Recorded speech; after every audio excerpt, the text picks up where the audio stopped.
Welcome to Networking Unleashed, Building Profitable Connections, the show where conversations stop being small and start opening doors. I'm your host, Michael Foreman, and today we're cutting through one of the biggest sources of confusion in business, the difference between PR, marketing, and sales, what networking actually has to do with all of it. My guest brings clarity where most people bring noise. We're talking about what a salesperson truly is, how relationships really drive results, and the way you show up in conversations impacts your business, your reputation, and your life. This is not theory. This is how connections turn into trust and trust turns into opportunity. So buckle up, Buttercup. We're going to have a great show. And I would love to welcome to the podcast today Gal Ezra.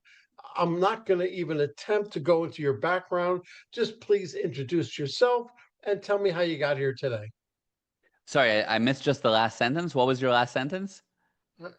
You can introduce yourself Oh, yeah, and just tell me how you got here today. Give of me the course. cliff notes. Absolutely. First of all, thank you for having me here. And I'll tell you that actually how I got here today is partially, but in a large way, through networking, which it is relevant. But my view on networking is that yes, it's key. It's key. But there's a lot to learn to make that networking work. How do I know? Because if I can take a homeless person and I can get him to network with the president of the United States or the president of any country, will he become a millionaire? No, because he doesn't know everything around what to even do with the network. I can take a failing businessman and get him to network with other entrepreneurs. And the fact that he had some dinners with them and sat around the table with them is not going to immediately make him a success. But if he has many tools, or you take a person that's learned a lot, probably what you teach, and they've learned everything around networking and how to build a business around them and how to sell and how to market and how to have PR and all those things, then of course, when they go and network, they'll know what to do with the business card. They'll know what to do with the dinner. They'll know how to build relationships. So for me, just to get to how I got here today, it's I've explained it before on different platforms, and so maybe for this one, I won't get into the full story, but I'll tell you that at 19 years old, I started from zero in a country that I knew practically no one. And I ended up basically by the time I was 23, starting a business that would become $1 million business. I ended up selling four companies by the time I was 32. I'm a CEO today of a company that I co-founded, which is a finance business that manages multi-million dollars. I own hotels. I help other people make lots of money. My mission is to create 10,000 ethical millionaires. That's my mission, to create 10,000 ethical millionaires. But how did I start from 19 to having a massive business? I had one law, which is very relevant to your podcast. And that law that I knew is communication out equals communication in.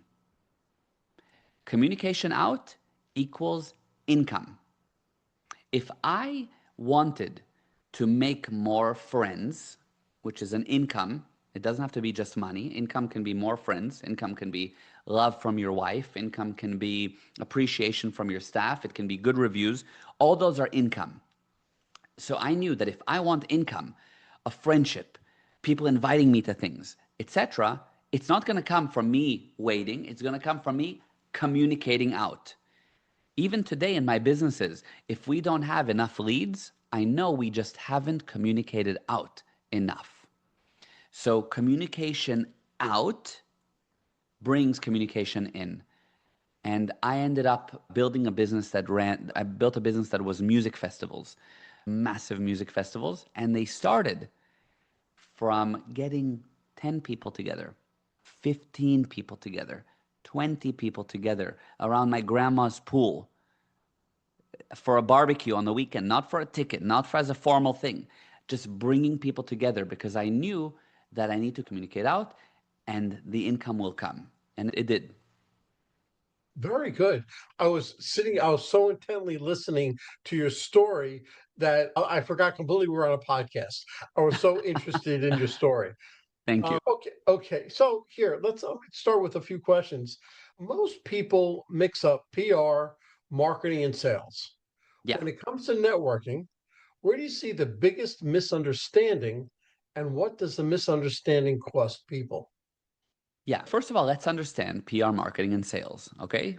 So, what is a salesperson? Let me ask you first. What is sales? And you can answer on behalf of what you think your listeners would say. Selling what my wares. I sell widgets. I have But what does widgets. it mean, sell? To sell, meaning what?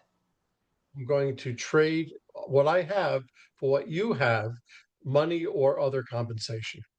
Okay, good, excellent. That's fine, yes. I go a little deeper, okay? And I say this I say, look, selling is very different to just convincing someone to buy, which many people say, or getting paid for something, or whatever. It goes deeper. For example, if you can sell ice to the Eskimo, you are not a salesperson, in my view. You're a cheater because the Eskimo doesn't need ice. So, what is sales? Sales is defined as helping the prospect to help themselves with your product or service. Sales is helping the prospect. I'm helping you to help yourself with what I'm offering. If it doesn't help you, I don't sell it to you. I don't call my salespeople, I call them help people. And if we don't have enough income, I say, don't go sell more, go help more. Help and the money will come.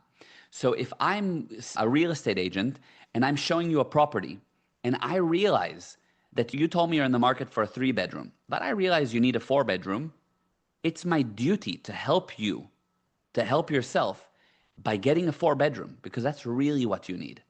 And if you ask for a 3-bedroom and I realize that actually you only need a 2-bedroom, 3-bedroom will be too much house, it's my duty as a salesperson to help you to realize that you should only get a 2-bedroom.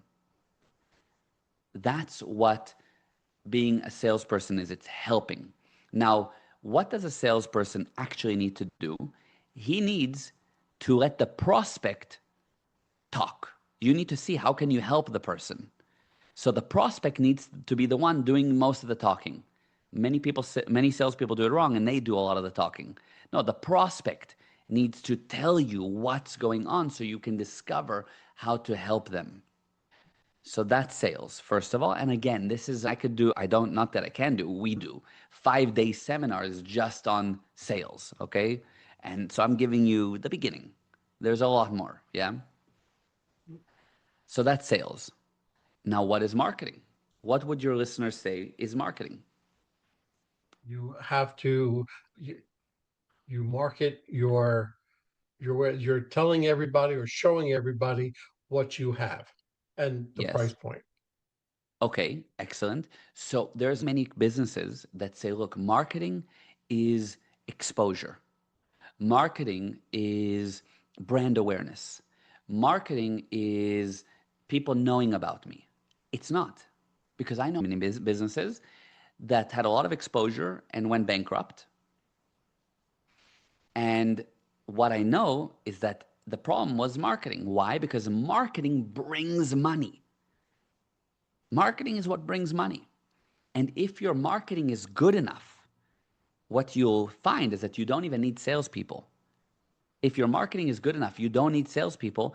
You just need people will come in ready to buy. So what you need the salespeople there for is to upsell you, to help you more. So for example, Apple doesn't need a salespeople. You walk into the Apple store ready to buy, and they are there to say, and would you like Apple Care? And would you like AirPods? And they upsell you. But Apple's marketing is so good that you go on the site or into the store ready to buy.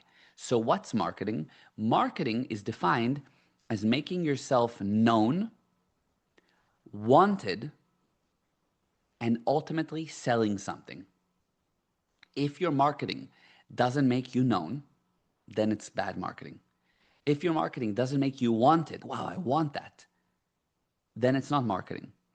But if your marketing makes you known, makes you wanted, but it doesn't sell something, it doesn't end up in a sale, it's also bad marketing. So just being known and wanted is not enough for marketing. It has to sell. Imagine everybody knew and wanted an iPhone, but nobody bought it. Then Apple would go bankrupt. People have to buy it. So marketing, if it doesn't sell, is not marketing. So with marketing, what we do is we tell people about ourselves. Okay, that's what we do. Okay? Okay. Now what's PR? PR is public relations. Okay, now public relations is actually a technology, a whole system of controlling people's emotions and reactions about what we offer, or about who we are, or about a purpose. So for example, and by the way, PR is extremely powerful. If PR, you can do amazing things or terrible things. For example, I'm Jewish, so I can give you a great example, is the Holocaust. Hitler, through PR, convinced an entire sane nation. The Germans are incredibly sane, incredibly smart, incredibly detailed, engineers, and the best minds in the world. He managed to convince them through PR to manipulate their emotions and reactions in a bad way, that it's a good idea to do what they did. Okay, that was through PR. That's PR. He controlled emotions and reactions. Or through PR, you can convince a group of people to go do amazing things. For example, through PR, you can convince people to go and rally against gender-based violence, or against the fact that the environment should be cleaner. Go do community service. You can convince a whole group of people to go and vote through PR. So PR is the technology of managing human emotions and reactions. And every business has emotion or a reaction that it creates. For example, every listener can think right now of a business, or not a business, a restaurant. Think of a restaurant that you hated. No. Okay, so you could give me an example of a restaurant that you hated. Just give me the first letter of it so we don't put them. B. P? B. B. So restaurant B. If I say to you, let's go eat at restaurant B tonight, your emotion and reaction is no. Because that's their PR for you. Or if you think of a restaurant that you loved, like, wow, and let's call it restaurant X, and I say, should we go eat at restaurant X? And you say, wow, of course, anytime. The PR there is good.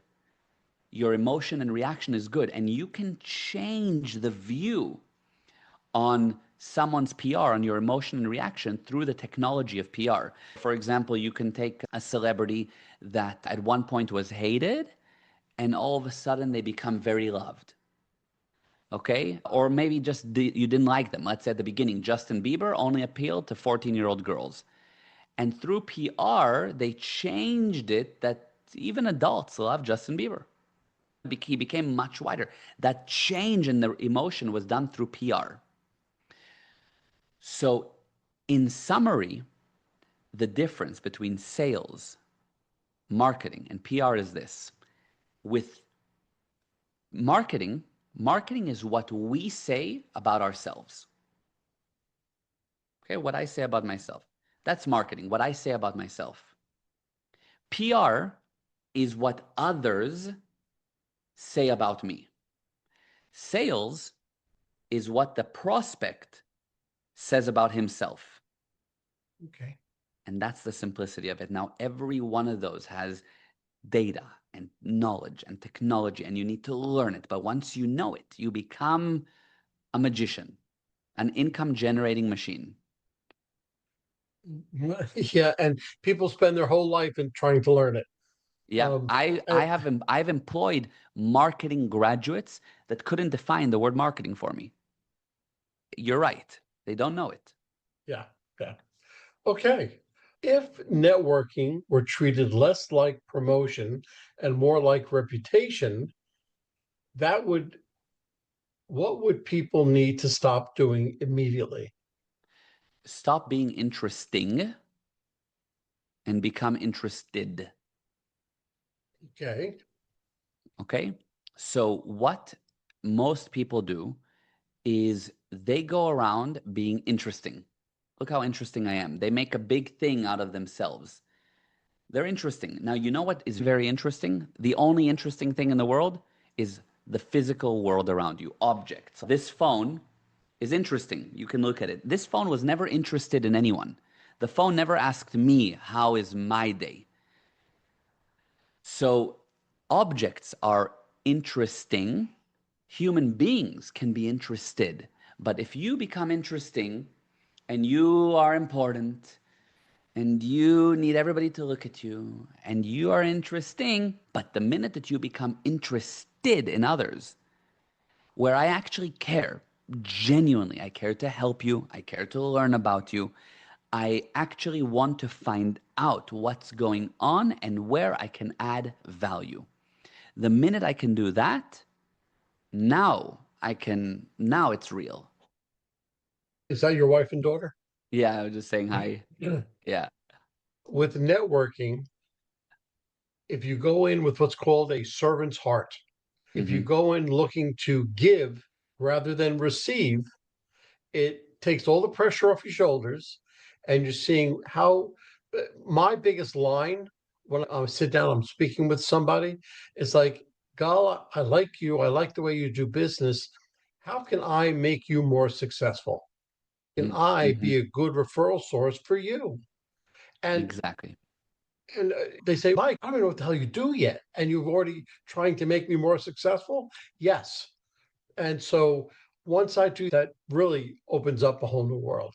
That's exactly right. You're interested. You actually want to add value. It's amazing. Yes. I like that. In your experience, what separates someone who meets people from someone who consistently gets calls, referrals, and introductions without asking? The magic is that person that gets all the amazing income has learned how to control. Okay? So if you want income, calls, referrals, etc., without asking, that's income. The only thing that brings income is control. Now, what's control? Okay, people think control is a bad thing. Oh, I'm going to control you, or there's a bad connotation to control. But control is actually important because when you drive, if you don't control, you have an accident. In my business, if I don't control my expenses, I'll go bankrupt. If I don't control my health, I'll become obese. So control is important. You need to control. But what does control mean? Control is defined as the ability to start, change, and stop. If I can start the car, change the car, stop the car, I controlled the car. But if I can only start the car and run into a wall, I didn't control it. If I can start a thought, change a thought, stop a thought, I control my mind. But many people have thoughts that they cannot stop. They can't control that area. If I can start a sales cycle, change the sales cycle, close the client, I've controlled the sale. I get income. Anything that you want positive to come in as income, you must have control there. You must be able to start, change, stop. And in business, if you want the income of referrals and calls and being that type of networker, you must control. Control what? The business around you. And you think, okay, what's the relevance to controlling the business around me to my networking abilities? It's all the difference. If you don't know how to sell, which is part of controlling the business around you, you won't have results with networking. If you don't have a good follow up system, and you don't control the business around you, you won't have good networking. If you are terrible with managing your finances, you won't have good networking. If you're unorganized in life in general, you won't have good networking. You'll lose your business cards in the back of your trunk, and then you'll take out your groceries and it'll fall out, and good luck with getting calls. And you must become organized. The organization is actually being in control of what's going on around you. Networking is vital, but it's one part. Just like I could be a great salesman, but it's one part. Imagine I'm a good salesman, but my admin is a mess.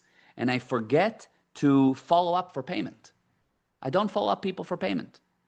So good luck to all my sales skill. I'll go bankrupt still. So you need to learn that there's many parts to the business. That's what I do. I have a program called Success Engineering where we find what areas are missing and I engineer the results. I engineer a plan for you so you will bring about success in any area you want. You need that holistic thing, and there's areas that are missing for people, and that's what needs to be filled in. That was great. That was a great explanation. Thank you. Kudos to you. Thank you. What is a salesperson really being hired to do? And how does that truth change the way professionals should approach networking conversations? Okay, so a salesperson is being hired to create income greater than outgo. Okay. That's what you hire a salesperson for. If you're a salesperson that you don't realize that your result is income greater than outgo, you don't know that, then I will sell at a discount, too much of a discount, or I will sell things that the company can't really deliver, or I'll do all kinds of things that are not right. What you're hiring me for is to bring lots of income, more than we spend. That's what a salesperson does. And if you hire the salesperson and it ends up costing you money, then then why did I bring a salesperson on? So that's the first part. How does it affect networking? Because if you care about helping, you genuinely care, your networking will improve dramatically because you'll always be looking at helping. And helping is what sales really comes down to. Many people say ABC, always be closing. I don't know if you've heard that. Of course, what I say is no, ABC, always be caring. When you care, you'll have the close. When you care, you'll find out how you can help. When you care, by the way, you'll usually sell even more because you'll see really what does that person need. And it might be beyond the scope of what you even do. And then you'll find other ways to help them. And you'll go above and beyond for them. And maybe that'll generate new income because you'll realize I can refer this person because they really need this because I cared so much. He told me I bring that, and then I make money from and you expand that way. So that's the connection. Do you find I drew a line in the sand? I said the year of the pandemic, right? Before the pandemic, people were more transactional when they were networking. They were just like mind numbing, just okay, I have $3, you have a widget, I'll trade you. And after the pandemic, when people were shut in, networking became more relationship oriented. And then they started to come out of it. But what happened was that people forgot. They forgot about caring. They forgot about the other person. We're so many miles, not really that many miles apart right now. I'm in Georgia. You're in Florida. Ah, okay. Okay. But we are two people. On the other side of my camera is you, and you are a person. So I still have to give you the same caring, the same feeling that I would have if I had you here in person. And I feel that if I don't have that type of connection, I won't have the sale. So Mm-hmm. networking is know you, like you, trust you, they'll do business with you. Know Mm-hmm. you, everybody knows you, likes you, well, that narrows the scope down a little bit. But trust, that's a huge factor. And that relationship, that the way that you come together changes everything. It really Yeah. does. Yeah, it really does. Relationships are the key. They're the key for everything, actually. There was a major study done. It was a big TED talk about the largest study ever done in the history of the world, basically. This giant study that spanned like over 100 years. And basically, they found that the common denominator to happiness, health, actually living longer, and wealth is the quality of your relationships. Quality and quantity of relationships is the direct connection. And it's key. It's really key. Okay. Okay. What role does trust play across PR, marketing, sales, and networking? And how do people unknowingly destroy it in the first 5 minutes? Okay, so the first way it gets destroyed is by being interesting and by being dishonest. Absolutely. Okay. Now, how does it play across?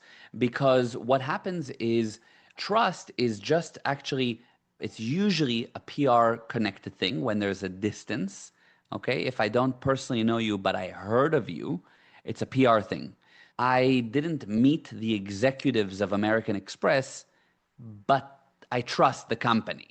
Okay. Because their PR is good. My emotion and reaction is they're powerful, trustworthy, long-standing, reliable, so I trust them.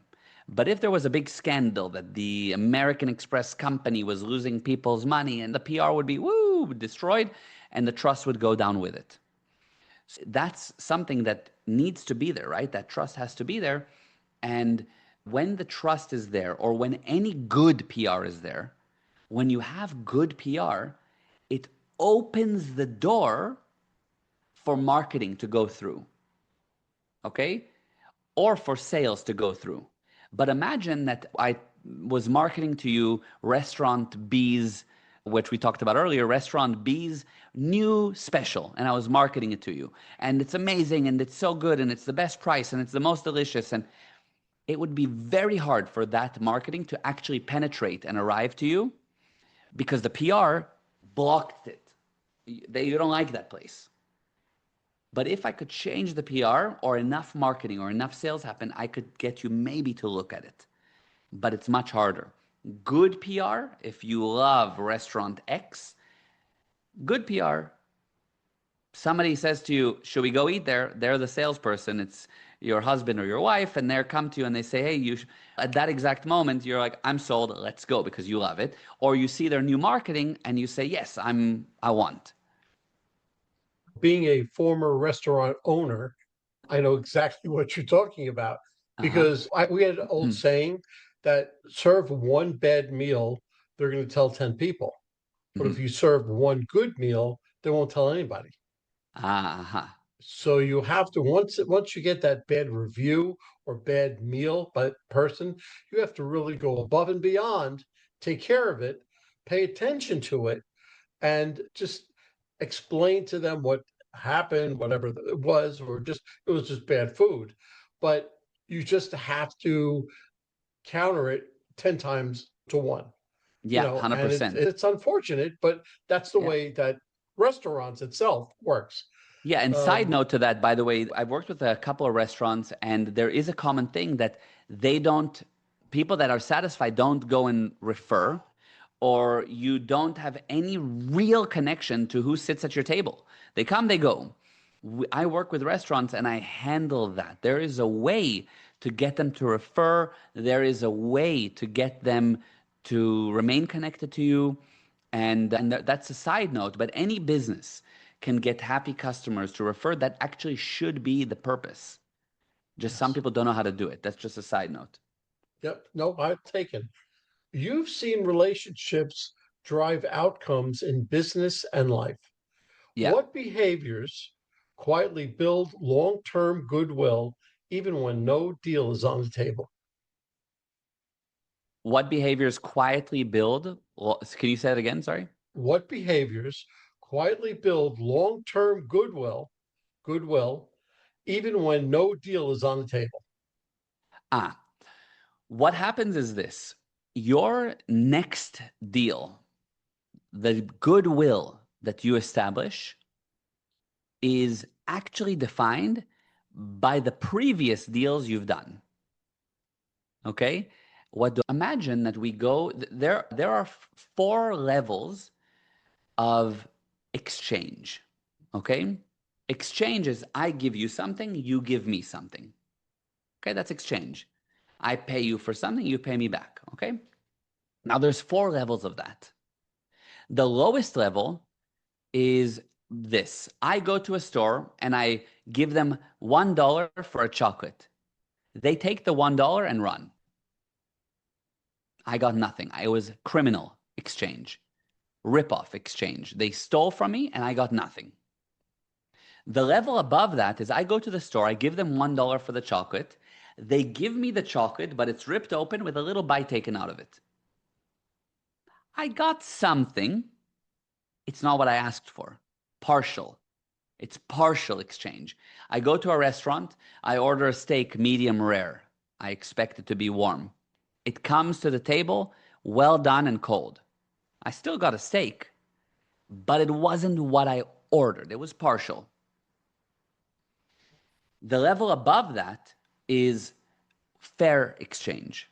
Fair exchange is I go to the store, I give them $1 for the chocolate, and they give me a chocolate that I wanted. Perfect. Or I go to the restaurant, I order a steak medium rare, I expect it warm, and I get a steak medium rare and warm. Beautiful. Okay, everything up until this point, 3, 2, and 1 level, all those 3, long term, I'll be destroyed. Including fair exchange. Including the fair exchange. Why? Because nothing stays the same. Things either go up or they go down. Nothing stays the same. If it's the same, it means down. The same means down. So what do? You do the 4th level of exchange. The 4th level of exchange is exchange in abundance. Abundance means more, or generous exchange, or what I like to think of it as exchange with a wow. So I go to the store, I give them $1 for the chocolate, they give me the chocolate, but they also see that I have my puppy with me and they give him a little treat. And I go, oh, that's nice. Wow. Something more than I expected. It's not 2 for 1. It's not something that I wanted. It's not something extravagant. It's something I didn't ask for, but that's wow. I go to the restaurant, I order the steak medium rare, I get the steak medium rare, hot, etc. But the chef comes out and the chef says, hey, I've been making this little thing in the back. Do you want a little taster on the house? And everybody at the table goes, wow, wow, yes, of course, wow, amazing. And then what happens? If you're sane, if you're a logical person, you will leave and you will feel the obligation to give them more than they expected. So you will leave and you'll bring your friends again. And then you come back and the chef sees you again. Oh my God, you're back with your, let me do it. And then they'll give you more than you expect. And you go, and now there's expansion. That's how you define your next deal. If your current deal that you just did was with, wow, more than expected, above and beyond, the goodwill that will be created is gigantic. And it will define the next deal. It will spread. Now, if there's no deal on the table whatsoever, and there's nothing, and you're just building, and you're just starting to network, how do you build goodwill? By putting valuable communication across to the other side. Not pestering communication, not just checking in, not that type of follow-up. Valuable communication. Whether it's, you have a podcast, for example, so you're constantly putting out valuable communication to people, even that don't have a deal with you, but they like to receive your updates. You're putting out value. Or if you do write to somebody as a follow-up, you say, hey, I just did this video with Gal and I thought you'd get a lot of value out of it because he talked about how to have generous exchange. I thought you'd like it. Just sending you something to listen to on your next car ride. Okay, you're putting communication there that adds value. That will generate goodwill. As a thank you, whenever I have a client, whenever I do work for a client or something, they always get a thank you note from me, a handwritten thank you note. Yeah. And when I teach this, all the people that I mentor or my clients, when I teach them, listen, that's part of the follow-up, but write them a handwritten thank you note because nobody does it. Nobody does it. Could you imagine being the person that receives it? Yeah, You know, so say, nice. it's no bill, it's not an invoice, it's not anything, it's just a thank you. That's And awesome. it goes so far, it keeps you top of mind. Uh-huh. And it makes everybody feel so much better. I So like that. yeah, it gives me a good feeling because I have a stack of like about a foot high of all the thank you notes, because I always have my clients send me a thank you note just Uh-huh. to get in the habit of doing it. And So nice. so it's just really nice, a nice thing to do, and that starts the follow up. Love it. We can go into that afterwards. I love it. Okay, so where do professionals go when they try turning to a networking conversation? I'm sorry, let me start again. Sure. Where do professionals go when they try to turn a networking conversation into a business opportunity too quickly? If it's too quickly, it means you haven't gone through a proper sales cycle. Okay. If you're trying to bring about an actual opportunity out of your networking and you're trying to take it into some kind of a business conversation, what you're saying is, I'm trying to sell them on something I can offer. I'm trying to help them with my product or service. But if you didn't go through the sales cycle, and there's 5 steps plus one more that you must do, and it's something that I don't even think we have enough time to go through, not to the sales process, but there is a sales process. And if you don't know, right now I'm at step 1. And by the way, the end of step 1 has a very clear result that when you see that result in your mind, you go, step 1 done. Now I move to step 2. And then there's a very clear result. And then that happens, you go, step 2 done. Step 3, step 4, step 5. Most people don't know where they are. They don't know when they've reached the end of, let's say, step 2. They'll stay on step 2 too long, or move from step 2 to step 3 too early. Disasters. You need to learn how to sell.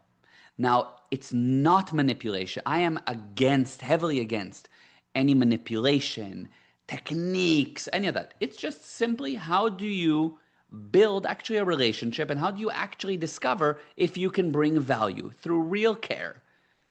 Okay, ethically. If you Authenticity. do that, say again? Authenticity. Yeah, You have to be exactly. authentic. Yeah. And if you do that, okay, there won't be too soon. There'll be the person saying, please, they'll ask you, so how can we work together? Immediately, please send me a quote. I'm interested. That's how it should be. Nobody likes the guy who walks up, hands out his business card, and say, "Look, I'm Joe Schmo from whatever, and I'll talk to you soon. Just I'll be in touch." And you Yeah. look at the business card. Everybody looks at the business card and say, "You're kidding me." Yeah. This went out in the '80s, what? And that's just the wrong step. And I'm just saying that because that's one of the examples that I teach what not to do, and so it goes a long way. Yeah. So anyway, what questions should people be asking in networking situations that almost no one asks, but absolutely should? I would say that it's really different to every scenario, but the main thing is governed by, are you interested? I don't like to tell people specifically what questions to ask, because I make them into a robot that goes and asks these specific questions. I don't want to create better robots. I don't make my clients into better robots. I don't teach them exact steps and techniques. I never do. Because if you have exact steps and techniques, as I said, I make you into a great robot. But if I make you powerful and you understand the basic principles of sales, of networking, of communication, of relationships, you'll go and do what you need to do. And if you think of anyone successful, your most favorite successful entrepreneur, they don't have a script that they follow. They are powerful enough to do what needs to be done to get the result in the best, most ethical, most valuable way. So that's my approach. You need to learn. There's a lot to learn. I can give you ideas of what to say, but then people go up and they say, hi, do you come here often? It's or whatever. And that's not you know what I'm saying?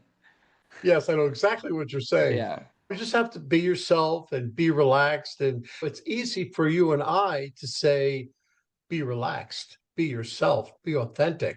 But a lot of people, when you put them into that situation, they freeze up Yeah. and they don't know what to do. They either don't say anything at all or they say the wrong things. That's a whole nother podcast. How does someone's personal life and self awareness show up in their networking results whether they realize it or not. Okay, so you need to know what is the result that you want to achieve in your life. I'll give you an example. We were working with a real estate agent who was really, not that I'm against this at all, but very nerdy. Okay? I'm not against nerdy people at all. I don't mind at all. I sometimes get called nerdy. I really don't mind. Okay? But he's a real estate agent that had a kind of a nerdy look, just like one mustache. And he was trying to be like a hotshot real estate agent. Okay? He was trying to position himself as like the Harvey Specter of real estate if you watch Suits, okay? Yeah, And absolutely. okay, so you need to realize in your personal life that's not going to bring you the results to be Mr. Nerdy. I have nothing against nerdy. If you're maybe a software engineer, be Mr. Nerdy. But if you maybe want to be Mr. Nerdy real estate agent that knows all the facts or whatever, be that. But if you chose to be the Harvey Specter of real estate, then guess what? Be the Harvey Specter of real estate. Change how you are in order to bring about the most optimum result. Okay? And so basically with that specific client, he was a young guy, like 20s, in his 20s, okay? And American guy. And he needed to change his look. Get the suit, get the results, speak like that. Be what you ought, be what will lead you to the result. If I know what my result is, I need to do certain things and then I will be that thing. But if I'm not being that thing, I will not do the steps to have that result. I just won't. So for example, if I know that my result is a child that's a contributing member of society, that's a loving, contributing member of society. At the end of the day, that's what I want my child to be. I want them to be that's what I want to have with them. I want them to have love, success, and contribute to society. So if I know that's my result with my child, I will do certain steps according to that target. And then as a result, I will be a father that does X, Y, and Z. That's who I become, that type of father. But if I don't become that, how will I get that result? Or if I now, let's say I worked in music festivals, okay? Working in the music festival industry is very different to working in the finance industry, which I also work in the finance industry. Finance industry, I want to close massive deals. I'm working with people that are in the corporate world.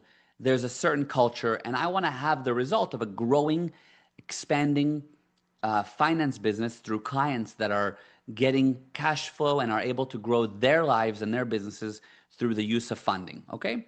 So to do that, I need to do certain things. In order to do those things, I need to be a finance guy that can present in a suit. I'm not going to show up wearing the same clothes that I wore when I was going to music festivals, running music festivals. I'm just not, because it's not the right thing. Because I know what my result is and I'm not faking it. I'm just deciding to be someone else. Like, for example, when I go to the gym, I'm in gym clothes. So I'm being a gym goer. And later, when I go to a meeting, I'm wearing a suit and I'm a different role at that moment. And then when I'm at home and I'm a father and I'm just hanging around in sweatpants, I'm just hanging around as a father, but I won't be a father in the business meeting. At that time, I'm a businessman. So you need to know what is the result. If you know your result, you'll know what to do. If you know what to do, you'll know who to be. And that's how the personal life will be affected. Very good. Very good. Thank you. Okay, let's bring this podcast full circle. If you could give listeners one guiding principle to approach every conversation, business or personal, what would it be and why does it work? Yeah, I would tell them this. You need to ensure that you actually duplicate what's said to you and make sure that others duplicate you. Now, what do duplicate is the word means to create an exact copy, okay? To duplicate something. When people communicate, what we are trying to do is to create a duplication on the receiving end. So if I'm talking to you right now and I have an idea about what we should do with the business, and I'm speaking to you, I have that idea in my mind of what we should do with the business. What am I trying to do? I want you to get it.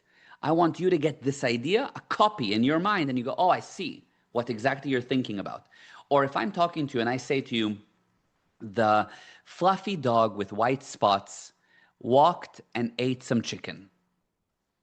Okay, then you got the exact picture of what I'm thinking, or it won't be the exact, but to that degree, it won't be duplicated. Or I can say I love you, and I love you if you understood exactly what I meant, what emotion I have, what I see when I say I love you, my feelings at the time, all the energy associated with the word I love you, then you've actually duplicated me when I say I love you. But most people hear I love you and they don't get everything that the person meant. So in communication, what are you trying to do? Create duplication on the receiving end. I want you to get a copy, and once you have a copy, to understand me, to understand the copy, because sometimes you can have a copy and not understand. Like some people can sing a song in a foreign language, it's a perfect copy, but they have no idea what they're saying because it's a foreign language. So I want you to duplicate, get a copy in your mind and understand me. And at the same time, you talk to me, I need to make sure that I actually get a copy of what you said in my mind and understand you. And if I don't, there won't be real communication because we don't really get what each other's saying. And if there's not real communication, there won't be understanding. And if there's no understanding, there's no real life there. This thing is going to die. So Yeah. you need, Yeah. Go ahead. Yes. Go ahead. so you need to ensure that you understand what's said to you. Ask questions. If you're reading, open a dictionary. If you run into a word you don't understand, repeat if needed. And you also need to be aware that when you speak to someone, they actually have a duplication. So don't say fancy schmancy words to sound interesting when the other side doesn't get what the heck you're saying. But you think it's cool to be interesting. No, that's what I'm talking about. No, you want them to have duplication, not for you to be the interesting one. So that is the key. Great. That's great. Gal, I can probably talk to you for another 2 hours because you're so interesting and I'm so interested in what you are saying that I'm really just listening to every word you're saying. Listen, Thank you. if any of the listeners would like to get hold of you, what's the best way? Yeah. So the best way is if you want to really speak to me, just talk to me on any of my social media platforms. I always answer. You just go Gal, Galezra, Gal A. Ezra on any social media platform. DM me, tell me that you saw me on the podcast, and I will answer you. And if you want to know more about something or whatever, I always answer. And if you want to just tap into some of the things that we offer, my company is called Guaranteed Prosperity. Everything we do is guaranteed. If I work with you and and we agree that what you need to do is double your sales, and you don't double your sales, then I don't just refund you, I refund you plus 10% for wasting your time, damages. That's my guarantee. I will bring results. So we are called Guaranteed Prosperity. So if you want to learn more, you go to gprosperity.com. Just go there. On the home page, right at the top, you'll see, it'll say, what area do you want help with? And you'll see we help with many areas: health, relationships, sales, marketing, business, relationships, all kinds of areas, spirituality, mindset. Click a box that you're interested in, and you'll get a free video sent to you on that subject. And it's not just like a little free video down a funnel or some annoying thing. It's value. You'll see real value, and that's how you can tap in. Fantastic. Okay, if today's conversation shifted the way you think about networking, relationships, or how you show up in business, don't let it end here. Take one idea from this episode, put it into action in your very next conversation, and watch what changes. If the episode gave you value, share it with someone who needs to hear it. Real growth spreads through real conversations. And don't forget to follow Networking Unleashed building profitable connections so you never miss an episode. I'm Michael Foreman, showing up with intention, staying curious, and remember, your next conversation may be the one that changes everything. Gal, thank you very much for coming on the podcast, and I hope to speak with you soon. Likewise, thank you. Well, hold on, folks. Don't go anywhere. Let's hear from our sponsors. David Neal, co-founder, Revved Up Kids. Revved Up Kids is on a mission to protect children and teens from sexual abuse, exploitation, and trafficking. They provide prevention training programs for children, teens, and adults. To learn more, go to revvedupkids.org. Henry Kaplan, Century 21. When it comes to making the biggest financial decision of your life, leave it in the hands of a proven professional, Henry Kaplan.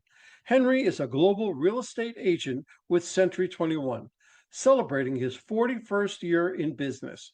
No matter where you're moving, Henry has the right connections for you. You can contact Henry at 561 427 4888. A huge thank you to our guest for sharing such incredible insights today.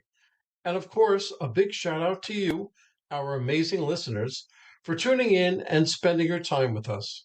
If you're interested in my digital courses, being coached, or having me come and talk to your company, just go to Michael and fill out the request form. Remember, networking isn't about being perfect, it's about being present. So take what you've learned today, get out there, and make some meaningful connections. If you've enjoyed this episode, please don't forget to subscribe, leave us a review, and share it with someone who could use a little networking inspiration. Let's keep the conversation going.